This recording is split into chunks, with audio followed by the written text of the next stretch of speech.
નમસ્કાર ભાવિ સરકારી શિક્ષક મિત્રો, આપ સર્વેનું હાર્દિક સ્વાગત છે સ્માર્ટ એજ્યુકેશન સેન્ટર ભાવનગરની ઓફિશિયલ યુટ્યુબ ચેનલમાં।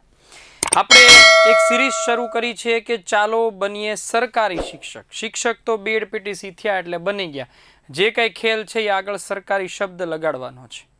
આ સિરીઝમાં આપણે અગાઉ ઇંગ્લિશ ગુજરાતી જે છે એનું સોલ્યુશન કર્યું, ગણિતનું સોલ્યુશન કર્યું। આપણે જે છે એ આજે મનોવિજ્ઞાનના પ્રશ્નો જે છે એનું સોલ્યુશન કરવાનું, કારણ કે મનોવિજ્ઞાન જે છે એના પ્રશ્ન બહુ ટ્રિકી પૂછાયેલા છે। પ્યોર મનોવિજ્ઞાન નથી પૂછાણું, સમજો કે વૃદ્ધિ વિકાસ એવું બધું પૂછાયું છે, નથી પૂછાયું નથી। પણ અહીંયા આગળ જે પૂછાયું છે એ શું છે તો કે જે અત્યારે 1 થી 5માં વર્કિંગ ચાલુ છે, જે અત્યારે ત્યાં આગળ પ્રાઇમરીમાં જે શિક્ષણ પ્રાઇમરી શાળામાં જે ભણાવવામાં આવે છે ને એમાંથી પ્રશ્ન પૂછ્યા છે। ઓકે, તો આપણે એનાથી પણ અવેર રહેવું પડશે। તો સ્ટાર્ટ કરીએ આપણે વિધાઉટ વેસ્ટિંગ ટાઈમ, ચાલુ કરીએ। ફર્સ્ટ ક્વેશ્ચન છે, સાહજિક રીતે ખચકાયા વિના બોલે છે। સાંભળજો, સાહજિક રીતે ખચકાયા વિના બોલે છે, કથન એનો ક્ષમતા ક્રમાંક। હવે આ ક્ષમતા ક્રમાંક માત્ર ને માત્ર પ્રાઇમરી શાળામાં જ આવે છે, બરાબર। એ ક્ષમતા ક્રમાંક જે છે એ અહીંયા આગળ ખચકાયા વિના બોલે છે। ખચકાયા વિના બોલવાનો મતલબ શું થાય તો કે એનો ક્ષમતા ક્રમાંક જે છે યાદ જ રાખવો પડે। આમાં 1.5.2 છે એ યાદ જ રાખવો પડે, આમાં બીજો કોઈ ઓપ્શન જ નથી, બરાબર। તમામ ક્ષમતા ક્રમાંકો જે છે એ તમારે યાદ જ રાખવા પડે। તો જ્યારે ખચકાયા વિના બોલે ત્યારે 1.5.2 ક્ષમતા ક્રમાંક એને સિદ્ધ કર્યો કહેવાશે। નેક્સ્ટ ક્વેશ્ચન છે, પ્રાથમિક શાળાઓમાં અભ્યાસક્રમ કોણ નક્કી કરે છે? કે ભાઈ પ્રાથમિક શિક્ષણ નિયામકની કચેરી છે, ગુજરાત રાજ્ય શાળા પાઠ્યપુસ્તક મંડળ છે, ગુજરાત શૈક્ષણિક સંશોધન અને તાલીમ પરિષદ છે કે ગુજરાત રાજ્ય અભ્યાસક્રમ આયોગ છે? અહીંયા આગળ જે અભ્યાસક્રમ નક્કી કરવાનું છે કે શું ભણાવવું એ જીસીઈઆરટી દ્વારા નક્કી થાય, બરાબર। જીસીઈઆરટી એટલે કે ગુજરાત શૈક્ષણિક સંશોધન અને તાલીમ પરિષદ। આના વિશે ચર્ચા કરીએ એ પહેલાં આને લગતો એક બીજો પ્રશ્ન પૂછાણો તો કે પ્રાથમિક માધ્યમિક અને ઉચ્ચતર માધ્યમિક શાળાઓ જે છે એના બાળકો માટે રાજ્ય કક્ષાએ વિજ્ઞાન પ્રદર્શન એટલે વિજ્ઞાન મેળો જે યોજે છે, તો વિજ્ઞાન મેળાનું આયોજન કોણ કરે છે? તો સેમ જીસીઈઆરટી। હવે આપણે જીસીઈઆરટી વિશે સમજી લઈએ કે જીસીઈઆરટી નો મતલબ શું થાય? Gujarat council of educational research and training, આ એનું પૂરું નામ છે, એટલે કે ગુજરાત શૈક્ષણિક સંશોધન અને તાલીમ પરિષદ। વડુ મથક ક્યાં આવેલું છે? વડુ મથક છે ગાંધીનગર, યાદ રાખજો। સ્થાપના ક્યારે થઈ હતી? 1962 ની અંદર। ધ્યેય વાક્ય એનું છે તેજસ્વી ના વધી તમસ્તુ, યાદ રાખજો, એનું ધ્યેય વાક્ય છે। અને દર મહિને ઇનફેક્ટ જીવન શિક્ષણ નામનું એક સામયિક જે છે એ પણ બહાર પાડે છે, આ યાદ રાખજો। જીસીઈઆરટી માંથી 2 પ્રશ્ન હતા એટલા માટે આમાંથી પણ પ્રશ્ન પૂછાઈ શકે છે। ચલો નેક્સ્ટ ક્વેશ્ચન, ધોરણ 1માં મૂળાક્ષર કયા ક્રમમાં શીખવવામાં આવે છે? અત્યારની વાત કરીએ છીએ, અત્યારની વાત કરીએ છીએ, આપણે ભણ્યા ત્યારની વાત નથી। આપણને તો ક કલમનો, ખ ખ ખટેરાનો, ખ ગ ગણપતિનો, ગ ઘ ઘરનો, ઘ ચ, બસ આ જ વસ્તુ આપણે શીખ્યા। બટ અત્યારે શું છે? અત્યારે એ કંઈક અલગ છે। અત્યારે એ એના લય પ્રમાણે અને કયું આસાનીથી બોલી શકે એના આધારે એનો ક્રમ નક્કી થયો છે। તો યાદ રાખવાનું છે ગમનજ, વરસદ, કબજ, પડતજ્ઞ। આ આખો ક્રમ જે છે એ હું તમને અહીંયા લખીને આપું છું। અહીંયા આગળ ક્રમ જે છે એ સમજી લેજો કે ગમનજ સાથે કાનો શીખવાડવાનો, વરસદ સાથે એક માત્રા શીખવાડવાની, કબચ એ આ શીખવાડવાનું, એના પછી પડતણ ઈ, પછી રસ્વ ઈ, પછી ખાર દીર્ઘ ઈ અને દીર્ઘ ઈ, આ શીખવાડવાનું, પછી 2 માત્રા શીખવાડવાની, લ ટ ચ ખ, પછી 2 માત્રા, એના પછી ઝ હ ઘ ળ ઉ, આવી રીતે શીખવાડો। તો આ જે છે એનો સાચો ક્રમાંક તમને આ ટેક્સ્ટ બુક ચોપડી જે છે ધોરણ 1ના ગુજરાતીના એકમ પ્રમાણેની વાત છે કે વિષય વસ્તુના મુદ્દા જે છે એ આ રીતે તમારે શીખવાડવાનું કે શાળા તત્પરતા પહેલાં શીખવાડવાનું। આ પ્રશ્ન પૂછાયેલો છે, આ 8 એકમો છે, આ 8 એકમો જે છે એ શીખવાડવાના। એવી રીતે ધોરણ 2ની અંદર શીખવાડવાનો ક્રમ છે, પણ આપણે ધોરણ 1નું પૂછ્યું છે એટલે યાદ રાખવાનું ગમનજ, વરસદ, કબચ, પડતજ્ઞ, પડતણ, લટચક, ઝહળ, ખ ળ ઉ, આ યાદ રાખવું પડે, બીજો કોઈ ઓપ્શન નથી, બરાબર। નેક્સ્ટ છે ભાષાકીય રીતે સાચું વાક્ય પસંદ કરો।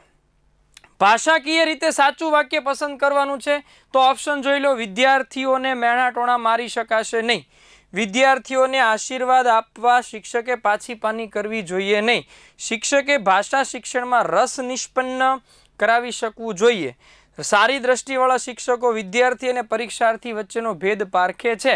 તો ભાષાકીય રીતે સાચું એક જ છે. કયું? તો કે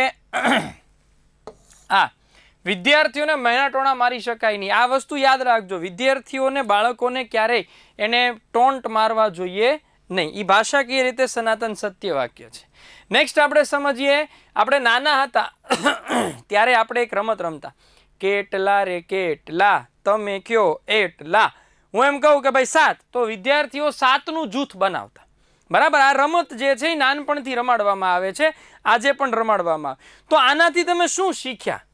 તો આનાથી તમે શીખ્યા છો વિવિધ સંખ્યા જૂથ શીખવાડવા. કારણ કે હું એમ કહું 7, તો તમારે 7 જ થવા જોઈએ એવા જૂથ તૈયાર કરવાના. એટલે એનો મતલબ શું થયો? એ સંખ્યા જૂથ, વિવિધ સંખ્યા જૂથ જે છે એ શીખવાડવામાં આવે છે. પછી પ્રશ્ન છે, સમજજો. ધોરણ 1 થી 5માં સાંભળજો ખાસ, પ્રશ્ન બરાબર સમજજો. ધોરણ 1 થી 5માં એક પ્રાથમિક શાળામાં સીમાબેન અને સૌમિલભાઈ 2 શિક્ષક, માત્ર 2 જ શિક્ષક છે. પૂછાયેલો પ્રશ્ન છે, મહેનત બનાવ્યો. 1 થી 5માં 19, 20, 12 અને 20 અને 9 આવી રીતે શાળાની સંખ્યા છે, બાળકોની સંખ્યા છે. ધોરણ 1 ની અંદર, ધોરણ 2 ની અંદર, ધોરણ 3, 4 અને 5. શાળામાં 80 બાળકો છે. એ પૈકી કુલ 40 જે છે એ કુમાર છે અને એમાં 40 છે એ કન્યા છે. તો તેમણે કઈ રીતે વર્ગ વિભાજન, આ યાદ રાખજો, વર્ગ વિભાજનની પદ્ધતિ આપી છે. હવે શાળા માત્ર 1 થી 5 ની છે, તો વર્ગ વિભાજન ઓપ્શન ઉપર આધાર રાખે. પહેલો ઓપ્શન છે ધોરણ 1, 2 કરવું અને 3, 4, 5 એમ 2 ભાગ પાડવા જોઈએ. બીજો ઓપ્શન છે ધોરણ 1, 3, 5 અને 2, 4 એમ 2 ભાગ પાડવા જોઈએ. પછી ધોરણ 1 થી 5 ના કુમાર, 1 થી 5 ની કન્યાઓ એમ 2 ભાગ પાડવા જોઈએ. દર્શાવેલા તમામ પૈકી એક પણ નહીં. તો એક વસ્તુ સમજો, ધોરણ 1 અને 2 ની અંદર આપણને ખ્યાલ છે એમ પ્રજ્ઞા અભિગમ છે, એટલે કે પ્રવૃત્તિ દ્વારા જ્ઞાન. ધોરણ 1, 2 ના બાળકો અલગ હોય અને 3, 4, 5 ના બાળકો અલગ હોય. એક શાળામાં એ પછી ભલે ને કુમાર હોય કે કન્યા હોય, મિશ્ર શાળા તો છે જ, પણ મિશ્ર શાળાને તમે એમ ન કન્વર્ટ કરી શકો કે આ કુમાર, આ કન્યા, એવી રીતે અલગ ક્યારેય ન કરી શકાય. એટલે અલગ તો ક્યારેય કરવા ન જોઈએ. એટલે એક ઓપ્શન તો એ જતો રહ્યો. પછી આ તો યુઝલેસ છે કે 1 પછી 2 થાય. ઓકે, 1 પછી 2 થાય, તો એક સાથે 3 ને કોઈ દી બેસાડી શકાય નહીં. તો એ ઓપ્શન નીકળી ગયો. એક પણ નહીં કરતા. આ વસ્તુ સાચી છે, કારણ કે 1 અને 2 ની અંદર શું છે? પ્રજ્ઞા છે. તો આમાંથી સૌમિલભાઈ કે સીમાબેન 2 માંથી કોઈ પણ એક જે છે એ પ્રજ્ઞા સાચવે. 3, 4, 5 જે છે એ અલગ છે, કારણ કે પ્રજ્ઞામાં શું હોય કે બાળકોને એની રીતે, એને જેટલી ઉત્સુકતા થાય એમ બાળકો શીખે. બરાબર. પ્રજ્ઞા અભિગમ જ આખો એવો છે. આપણે પ્રજ્ઞા અભિગમ વિશે આપણે સમજશું, પછી એકાદો લેક્ચર આપણે એનું પણ ગોઠવશું, ત્યારે આઈડિયા આવી જશે. તો 1 અને 2 અને 3, 4, 5 એમ 2 અલગ જૂથ પાડવા જોઈએ. એટલે તમારો રાઈટ આન્સર થશે 1, 2 અને 3, 4, 5 એમ અલગ જૂથ પાડવા જોઈએ. નેક્સ્ટ છે, આ શિક્ષક ખૂબ જ સ્પષ્ટ વાત કરે છે. હવે કહી દીધું કે ખૂબ જ સ્પષ્ટ વાત કરે છે, તો તેમની દરેક વાત કેવી હોય? સ્પષ્ટ જ હોવાની, સારી હોવાની. તો 4 ઓપ્શનમાં સંદિગ્ધ તો એ સ્પષ્ટ વાત કરી ન કહેવાય, ગોળ ગોળ તો એ સ્પષ્ટ વાત કરી ન કહેવાય, અસંદિગ્ધ નો આવે, વિદ્વતાપૂર્ણની વાત થઈ. વિદ્વતાપૂર્ણ એટલે સારી વાત. જે કંઈ વાત કરે છે એ સારામાં સારી વાત કરે છે. એટલે એણે શું કીધું છે? તેમની દરેક વાત જે છે એ વિદ્વતાપૂર્ણ હોય. એટલા માટે જેને કીધું ખૂબ જ સ્પષ્ટ વાત કરે. નેક્સ્ટ છે, અભ્યાસક્રમ રચનાના મહત્વના 4 ધ્યેયો પૈકી નીચેનામાંથી કયું સાચું નથી? સાંસ્કૃતિક ધ્યેય, શારીરિક વિકાસનું ધ્યેય, માનસિક ઘડતરનું ધ્યેય અને ઉપયોગિતાનું ધ્યેય. અહીંયા આગળ એક વસ્તુ સમજો કે અહીંયા આગળ તમે જે ઉપયોગિતાનું ધ્યેય છે, કે ઉપયોગિતા કઈ? ઉપયોગિતા કઈ? ખાલી ઉપયોગિતા, પણ શેની ઉપયોગિતા? તો આ જે છે એ ધ્યેય ખરેખર છે નહીં. હા, માનસિક વિકાસ, ઘડતર, માનસિક ઘડતર થવું જોઈએ. અભ્યાસક્રમ એવો જ રચાવવો જોઈએ કે બાળકનો માનસિક વિકાસ થાય. શારીરિક વિકાસનું ધ્યેય હોય કે બાળકને શરીર વિકાસ માટે જે જરૂરી, જે એટલા માટે વિજ્ઞાન છે, પર્યાવરણ છે, આ બધું શીખવાડવામાં આવે છે. કઈ વસ્તુ ખાવી જોઈએ, કઈ વસ્તુ ન ખાવી જોઈએ, શેનાથી રોગ થાય. તો શારીરિક વિકાસનું ધ્યેય પણ રાખવાનું છે. સાંસ્કૃતિક તો છે જ તેને, કારણ કે બાળકો જ્યાં સુધી સંસ્કૃતિને નહીં સમજે ત્યાં સુધી તો અભ્યાસક્રમ એનો નકામો થયો. તો રાઈટ આન્સર જે છે એ તમારો કયો આવશે? ઉપયોગિતાનું ધ્યેય જે છે એ તમારો રાઈટ આન્સર કહેવાય. શું કામ? કારણ કે 4 ધ્યેયો પૈકી આ 4 ધ્યેયો છે, સમજી લો. આ 4 ધ્યેયો છે. સમાજમાં ઉપયોગિતાનું ધ્યેય હોવું જોઈએ, સમાજમાં ઉપયોગિતાનું ધ્યેય હોવું જોઈએ, સાંસ્કૃતિક વિકાસનું ધ્યેય, માનસિક ઘડતરનું ધ્યેય અને ભાવિ સમાજ અને રાષ્ટ્રનું ધ્યેય. આ મેઇન 4 ધ્યેયો છે. એટલે ઉપયોગિતા પણ કઈ, એટલે ઉપયોગિતા મેન્શન નહોતું કર્યું, એટલે સમાજમાં ઉપયોગીનું ધ્યેય જે છે એ ખરેખર સમાજમાં એને મેન્શન કરવું જોઈએ. બરાબર. નેક્સ્ટ આપણે સમજીએ કે ધોરણ 1 ના વર્ગખંડના બાળકો, ધોરણ 1 ના વર્ગખંડમાં વાર્તા કહી અને શિક્ષકે નીચેના પૈકી શું કરવું જોઈએ. હવે વિચાર કરો, તમે એક વાર્તા કહો છો, એક શિક્ષક તરીકે તમે બાળકોને વાર્તા કહો છો. વાર્તા પર જનરલી શું કહેવાનું હોય, એમાંથી આપણે શું શીખ્યા? કારણ કે બાળકોને તો વાર્તા કીધા, વાર્તા જ આપણે એટલા માટે શીખવીએ છીએ, એ કહીએ છીએ કે એ કંઈક શીખે. શીખ્યા વગર એને શું વાર્તા કહેવાનો મતલબ શું, ઇન્ટેન્શન શું છે વાર્તા કહેવાનું? તો ઓબ્વિયસ વાત છે કે વાર્તા કીધા પછી તમારે શું કરવું પડે, એનો બોધ જ કેવો જોઈએ. કંઈ નામ પૂછો, વાર્તામાં જે પાત્રો આવે એના નામ પૂછવાનો કોઈ મતલબ નથી, વાર્તામાં આવતા સ્થળોના નામ પૂછવાનો કોઈ મતલબ નથી, એક પણ નહીં એવું તો છે નહીં. એટલે વાર્તાનો બોધ જે છે એ એનો નિયરેસ્ટ આન્સર થાય. કારણ કે આપણે વાર્તા કહીએ પછી બોધ કહેવાનો, ભાઈ આ વાર્તામાં તમે શું જાણ્યું, તમને શું લાગે છે. ઓકે, ચલો નેક્સ્ટ ક્વેશ્ચન છે. 11 વર્ષનો વિજય મૂક બધિર છે, તેના વાલી તેને શાળામાં દાખલ કરવા આવે છે. વર્ગ વ્યવહારનો મુદ્દો થયો કે વર્ગમાં આવી પરિસ્થિતિનું સર્જન થાય ત્યારે તમે એક શિક્ષક તરીકે શું કરો ભાઈ? તો પહેલો ઓપ્શન છે મૂક બધિર માટે ખાસ બનાવેલી શાળામાં વિજયને ભણવા મોકલવા એના વાલીને સમજાવીશ. આ પહેલો મુદ્દો. પહેલા ઓપ્શન વાંચી લેવાના, સીધા ટીક ક્યારેય નહીં કરવાના. વર્ગ વ્યવહારના કોઈ પણ પ્રશ્ન આવે તો પહેલું કામ બધા ઓપ્શન રીડ કરવાના. મારી શાળામાં જ વિજયને દાખલ કરવા અને બીજા બાળકોની સાથે ભણાવવા વાલીને સમજાવીશ. અંધ, મૂક બધિર અને માનસિક વિકલાંગ બાળકો માટેની સંયુક્ત શાળામાં વિજયને ભણાવવા માટે એના વાલીને સમજાવીશ. સંયુક્ત શાળાની તો શરૂઆતથી જ વ્યવસાય શિક્ષણ આપતી શાળામાં વિજયને ભણાવવા એના વાલીને સમજાવીશ. હવે તમે સમજો કે કોઈ પણ બાળક તમારી પાસે ભણવા આવે છે, એ મૂક બધિર છે, બરાબર છે, દિવ્યાંગ બાળક છે. તો દિવ્યાંગ બાળકો માટે સરકારે એક અલગ શાળા ઊભી કરેલી છે. તો અહીંયા આગળ મૂક બધિર માટેની જે ખાસ બનાવેલી શાળા છે એમાં જ વાલીને સમજાવશું. શું કામ?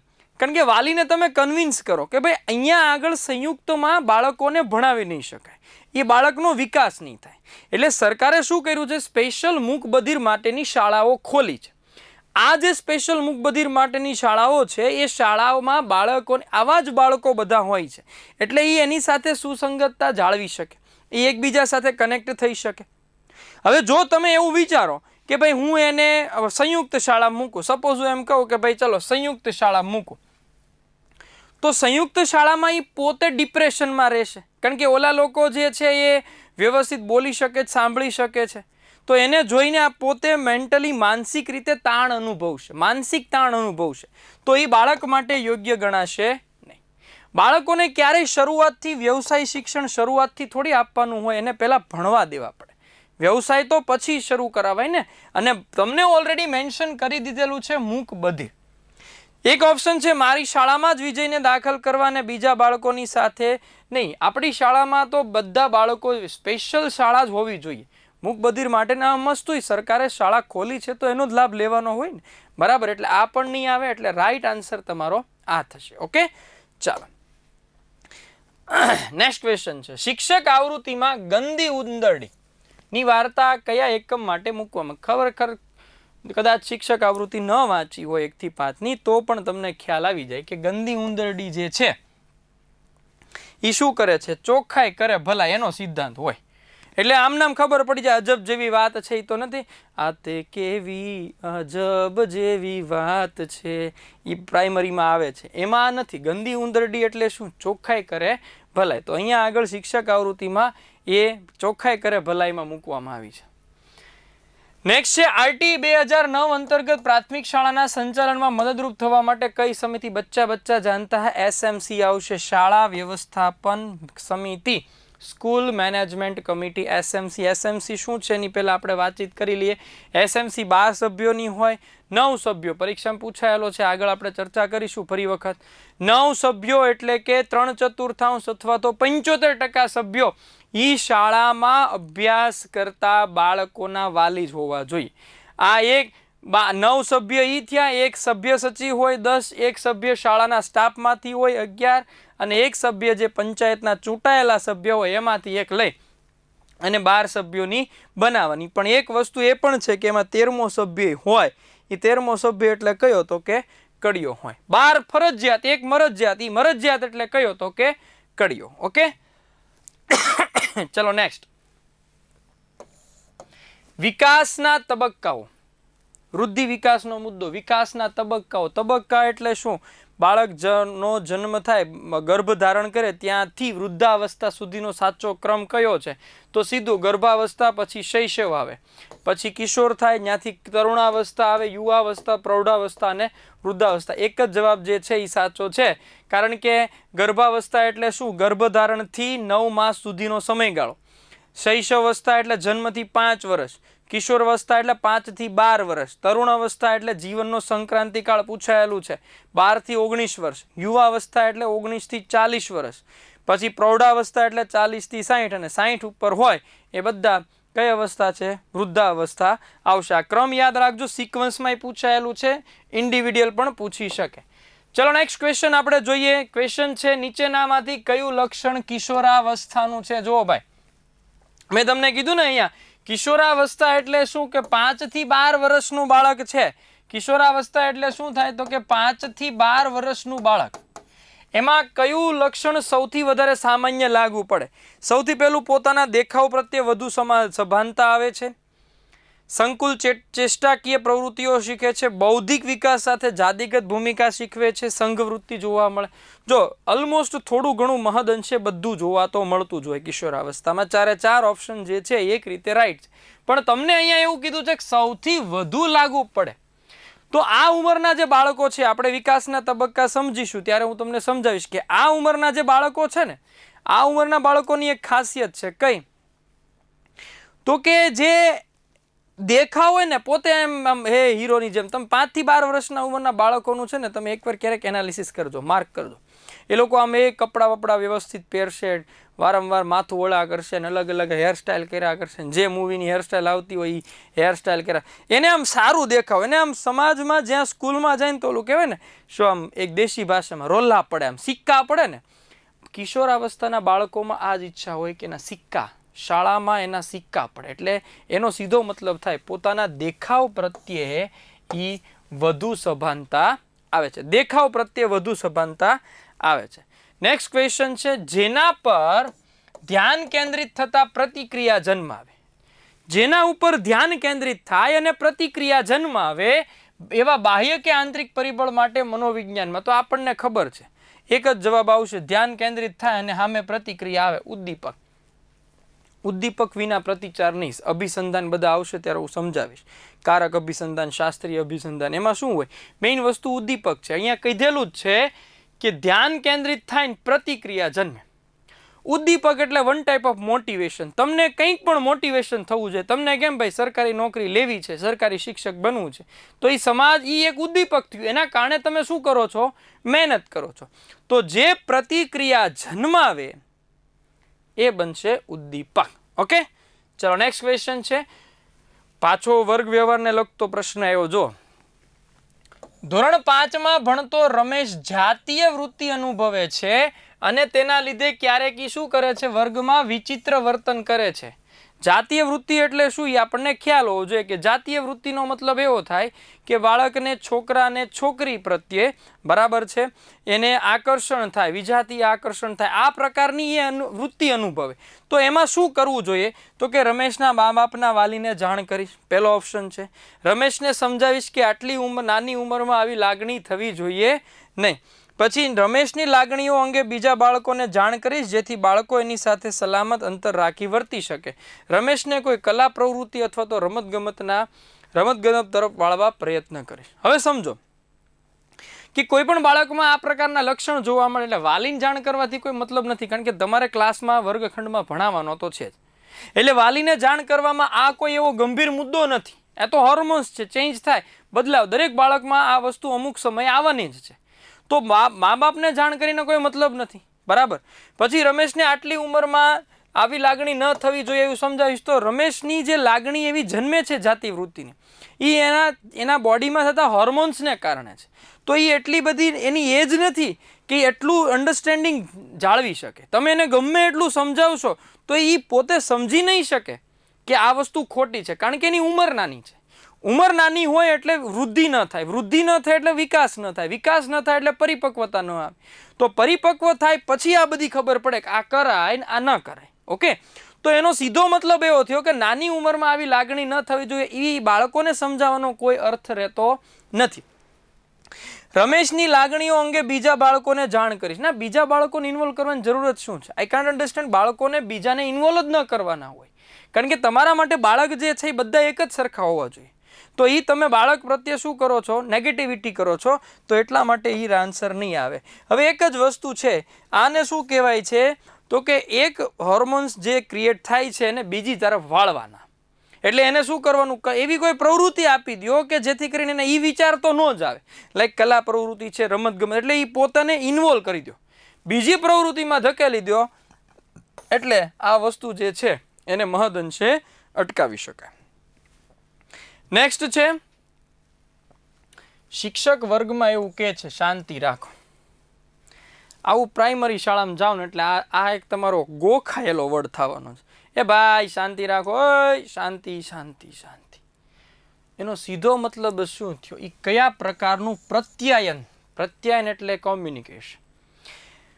ઉધ્વગામી? ના બાપા ના.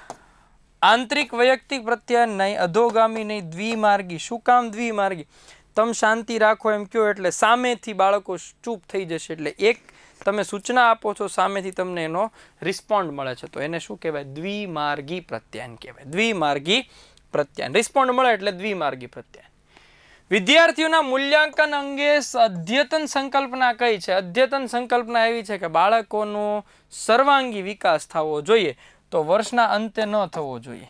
સતત અને સર્વગ્રાહી મૂલ્યાંકન થવું જોઈએ. સતત થવું જોઈએ અને સર્વગ્રાહી એટલે બધા પાસાઓને લેવા. એકમ કસોટી નહીં, એકમ કસોટી વાર્ષિક નહીં, સતત સર્વગ્રાહી. સર્વગ્રાહી અને સતત શબ્દ યાદ રાખવાનો. સતત અને સર્વગ્રાહી શબ્દો જે છે એ તમે યાદ રાખી શકો છો. પ્રાથમિક શિક્ષકોની વ્યવસાયિક સજ્જતા વધારવા માટે કયું માળખું રચાયેલ છે? તો ઉપરથી શાળા સુધીનું માળખું યાદ રાખવાનું છે. સૌથી પહેલાં ઉપર આવશે જીસીઆરટી. મેં તમને કીધું ઓલ ગુજરાતનું બધું જ હેન્ડલિંગ જીસીઆરટી કરે છે.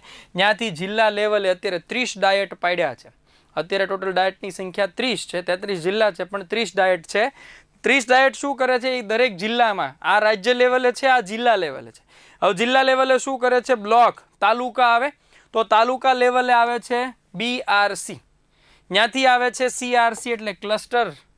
ક્લસ્ટર એટલે શું? સપોઝ હું એમ કહું કે ભાઈ એક તાલુકો છે, તો એક તાલુકામાં કેન્દ્રવર્તી છે, બરાબર છે. માનો કે 8 કેન્દ્રવર્તી છે, તો એ 8 કેન્દ્રવર્તી, એક કેન્દ્રવર્તીમાં 5 શાળા હોય, તો એક ત્યાં આગળ સીઆરસી મૂકી દે. સીઆરસી ક્લસ્ટર લેવલે હોય એટલે સીઆરસી. અને ત્યાંથી છેલ્લે શું આવે? જ્યાં તમે છો બધા, એ શાળા. એટલે રાઈટ આન્સર થશે જીસીઆરટી, ડાયટ, બીઆરસી, સીઆરસી અને શાળા. નેક્સ્ટ છે માધ્યમિક શિક્ષણની અભિવૃદ્ધિ માટે. માધ્યમિક શિક્ષણની અભિવૃદ્ધિ માટે કઈ કેન્દ્રીય પુરસ્કૃત યોજના છે? આ યાદ જ રાખવું પડે, SEES. આમાં બીજો કોઈ ઓપ્શન નથી. યોજનાઓ બધી શાળાકીય લગતી જે શિક્ષણને લગતી યોજનાઓ છે એ બધી યોજનાઓ કરવી પડે.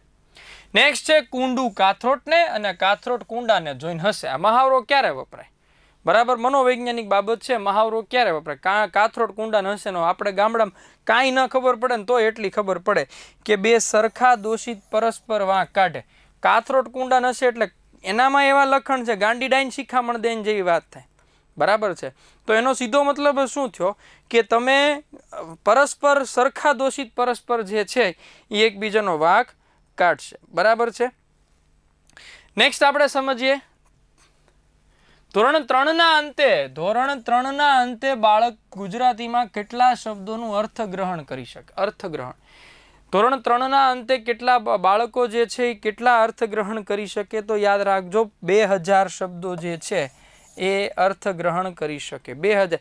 આ તમારે છે ને એનું લિસ્ટ આવે છે. બરાબર છે. હું તમને આનું એક લિસ્ટ લખાવી દઈશ કે આટલા ઉંમર એટલા બાળકો શબ્દ શીખે. જનરલી પ્રાઇમરી શાળા પૂરી થાય એટલે 10,000 શબ્દો જે છે એ યાદ રાખવાના. ધોરણ 7 સુધી 10,000 શબ્દો યાદ રાખવાના. બરાબર છે. નેક્સ્ટ આવો નવો એક બીજો પ્રશ્ન છે કે ધોરણ 7ના અભ્યાસ પછી એક વિદ્યાર્થી કેટલા શબ્દો શ્રવણ દ્વારા એટલે કે સાંભળીને અને કેટલા શબ્દો વાંચન દ્વારા, શ્રવણ દ્વારા અને વાંચન દ્વારા કેટલા શબ્દો શીખે?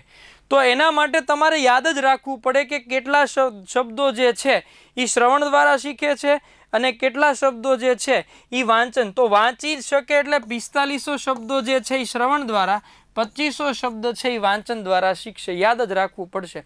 આવા અમુક જે સ્ટેટિક પ્રશ્નો કહેવાય. સ્ટેટિક પ્રશ્ન એટલે શું? કોઈ ચેન્જ નહીં, સ્વીકારી લેવાનું, એઝ ઇટ ઇઝ સ્વીકારી લેવાનું. બરાબર. ધોરણ 1માં ગુજરાતીમાં કેટલા એકમ છે? શિક્ષક આવૃત્તિમાં જણાવ્યા અનુસાર બધા એકમોની સમજ આપવા માટે કેટલા? તો આના માટે તમારે ધોરણ 1ની શિક્ષક આવૃત્તિ પસંદ કરવી પડે. દરેક વર્ષે અપડેટેડ હોય. તમે જે વર્ષે પરીક્ષા દેવા જાઓ, બરાબર છે, આ 2012ની છે,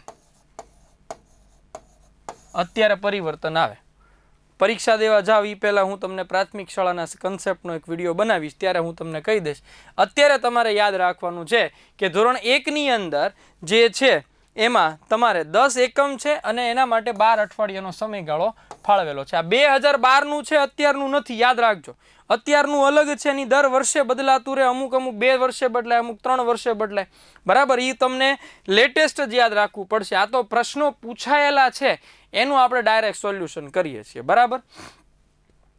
નેક્સ્ટ ક્વેશ્ચન છે, એક વિદ્યાર્થી વર્ગખંડમાં અન્ય વિદ્યાર્થીઓ સાથે મારામારી કરે. ધંધો જ આ છે પ્રાઇમરીમાં, ત્યારે એક શિક્ષક તરીકે શું કરવાનું?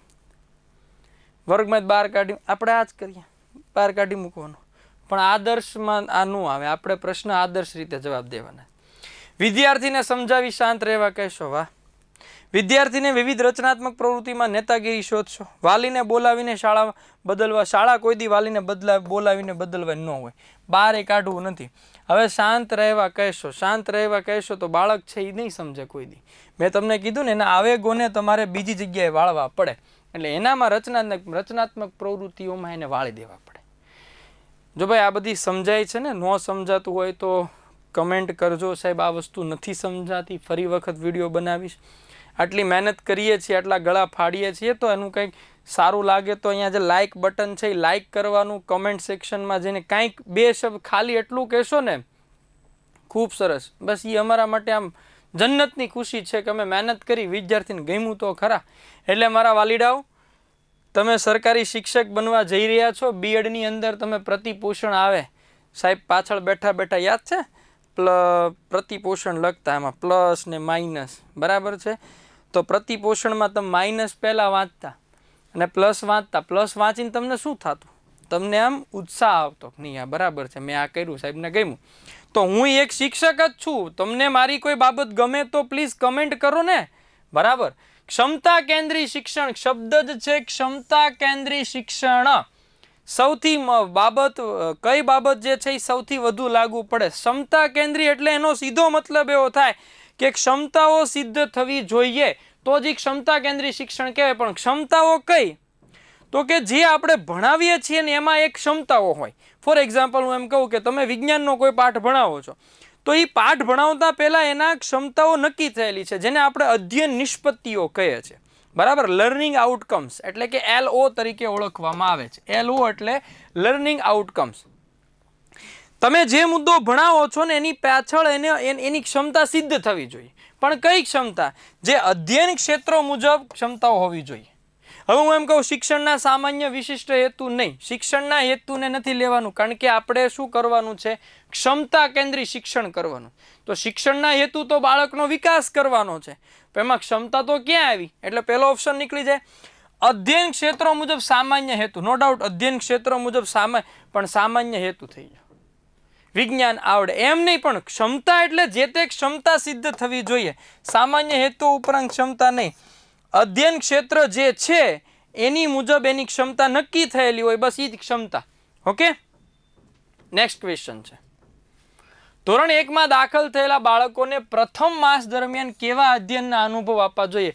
મેં તમને ગમન વરસદ વખતે પહેલો મુદ્દો લખ્યો હતો, શાળા તત્પરતાની પ્રવૃત્તિઓ કરાવી. બાળકો જ્યારે શાળામાં આવે તો સૌથી પહેલાં એને શાળા તત્પરતાની પ્રવૃત્તિ પહેલા મહિનામાં એ જ કરાવવું પડે.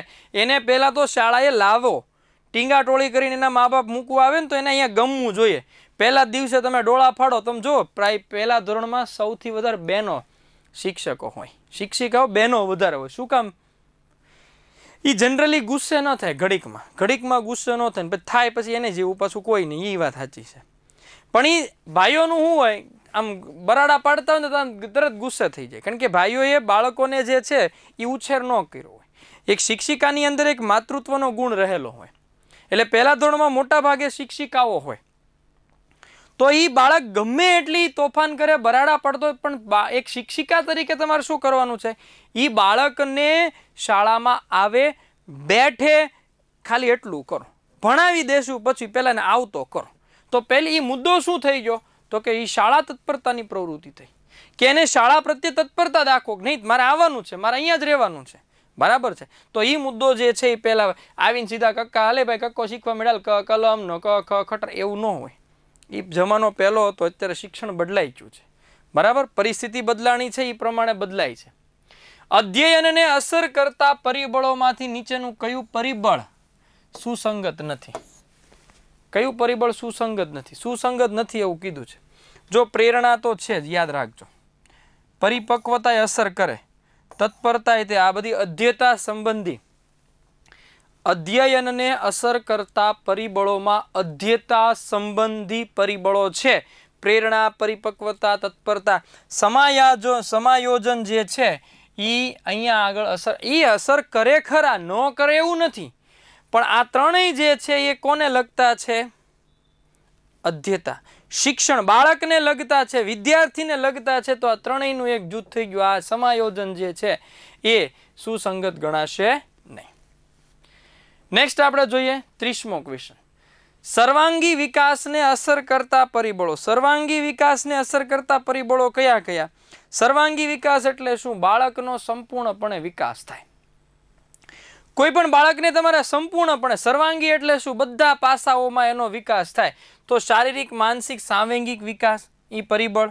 વારસો, વાતાવરણ તો આવવું જ જોઈએ. બાળકના વિકાસમાં સૌથી વધારે મહત્વનો જો કોઈ મુદ્દો હોય તો એ એને જે વારસા મળે છે એના કરતાંય વધારે વાતાવરણ.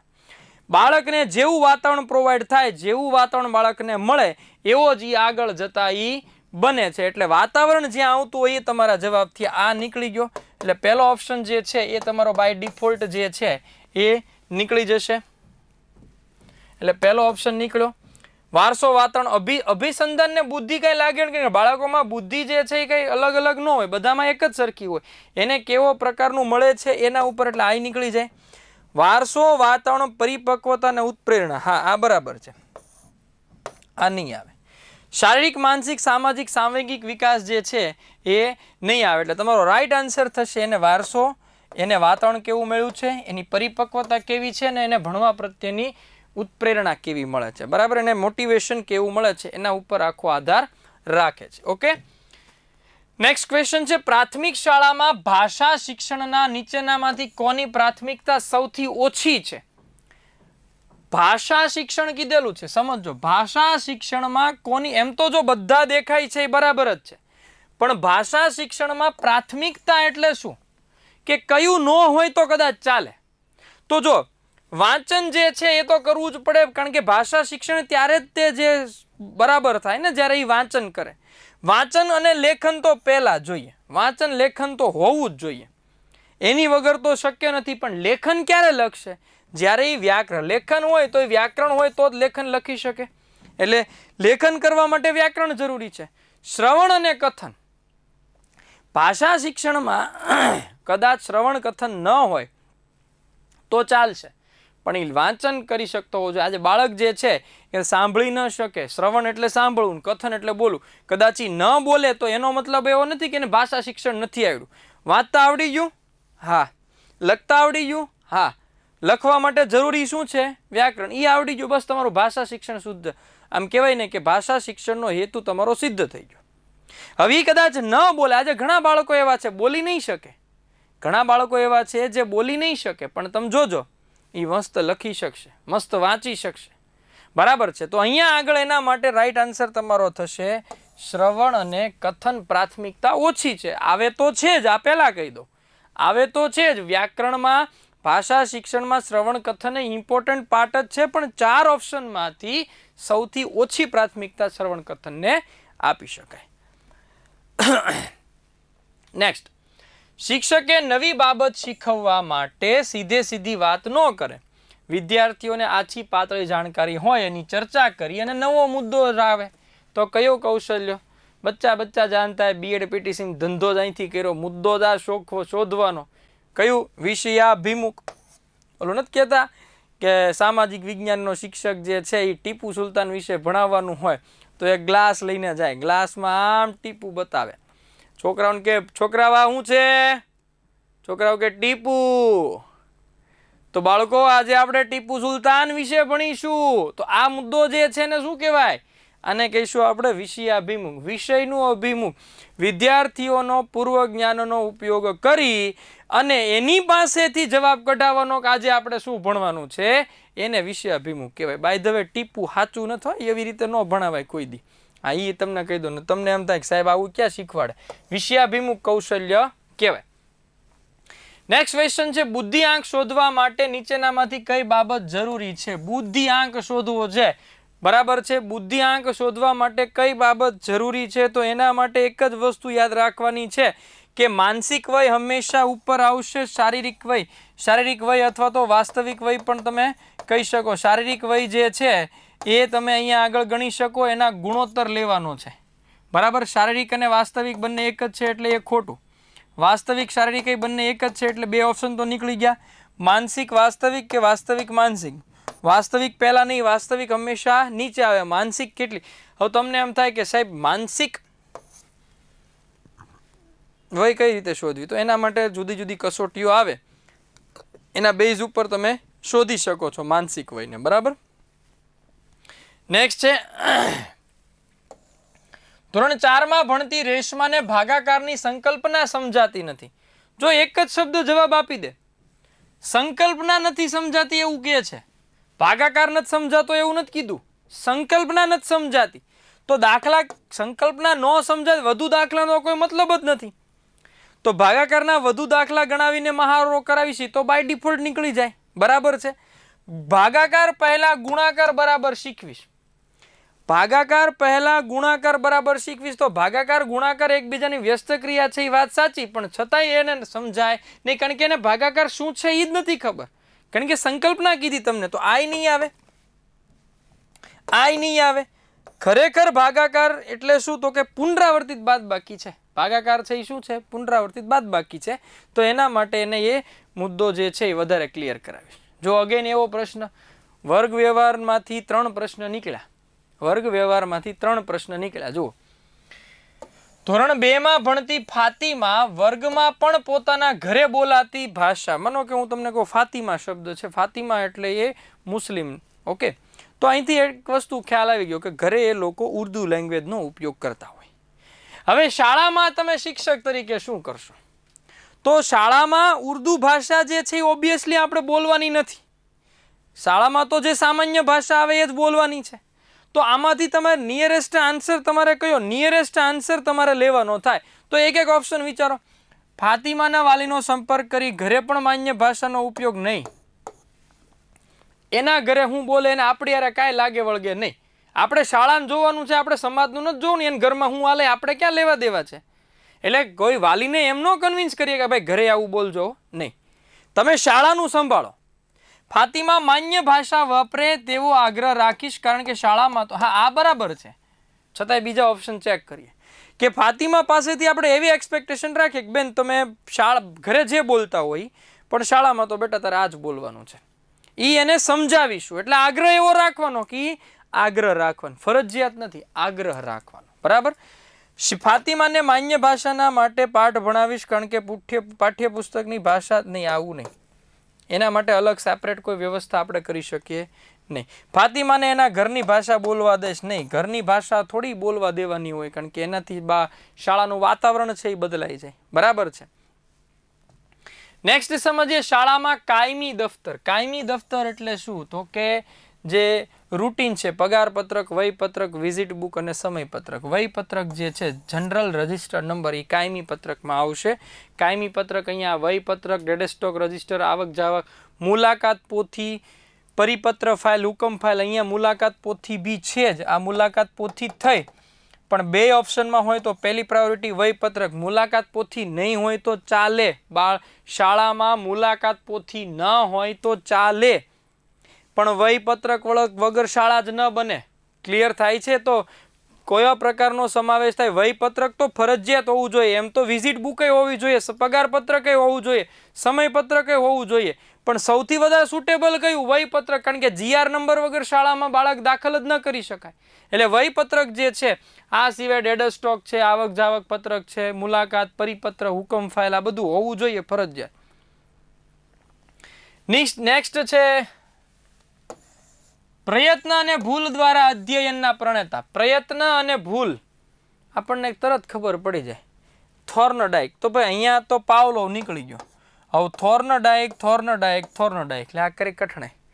અત્યાર સુધી આપણે થોર્નડાઇક જે છે એ આમ નામ જ યાદ રાખ્યો છે. તો પૂછાણો તમને પ્રશ્ન કયો? થોર્નડાઇકનું પૂરું નામ પૂછાણો. તો થોર્નડાઇકનું પૂરું નામ જે છે ને યાદ રાખજો, એડવર્ડ લી થોર્નડાઇક.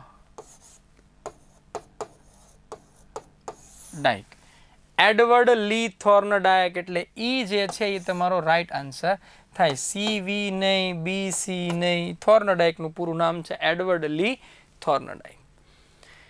નેક્સ્ટ છે આ ભાઈની અધ્યક્ષપણા હેઠળ બુનિયાદી શિક્ષણના બીજ ક્યારે અને ક્યાં રોપાયા? બુનિયાદી શિક્ષણની વાત કરી છે એમણે 1937માં વર્ધામાં. ક્યારે? 1937ની અંદર હરિજન જે પોતાનું એક સામયિક હતું એના લેખમાં એણે 7 વર્ષના બુનિયાદી શિક્ષણની વાર્તા જે છે એ કરી હતી 31 જુલાઈ 1937ના દિવસે. બરાબર છે? ઓકે.